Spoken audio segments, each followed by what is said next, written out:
بسم اللہ الرحمن الرحیم. لیکن یہ دنیا کی خواہشات بالکل باقی نہ رہیں گی. یہی وجہ ہے کہ مرنے کے بعد کوئی بھی گیا اس نے مرنے کے بعد کا حال بیان نہیں کیا.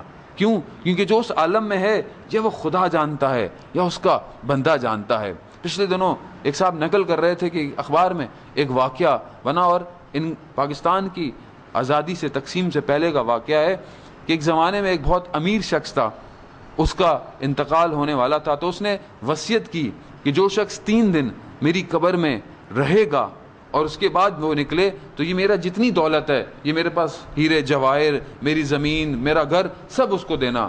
تو جب اس بندے کا انتقال ہوا تو اس کے جو بھی تھا اس کا پیچھے حساب کتاب، اس نے بولا کہ یہ وصیت ہے.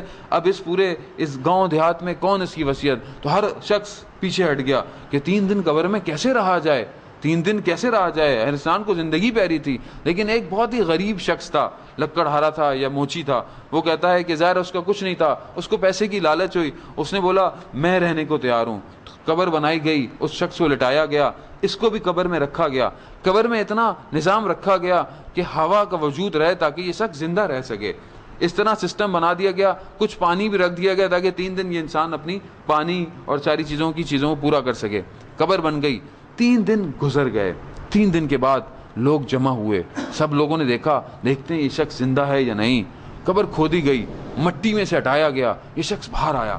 اب جب یہ باہر آیا تو اس نے گیریا کر کے رونا شروع کر دیا. اس نے جو ہے وہ دھاڑے مارنا شروع کر دی. لوگوں نے بولا بھائی تم تو خوش ہو کہ تم تو زندہ نکل آئے، ابھی ساری دولت تمہاری ہے.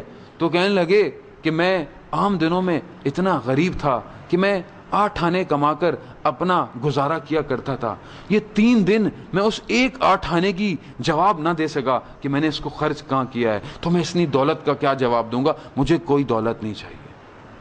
تو میرے عزیزوں، قبر میں ہم سے کیا پوچھا جائے گا یہ ہم نہیں جانتے. لیکن کیا ہم آمادہ ہیں؟ کیا ہم تیاری کر رہے ہیں؟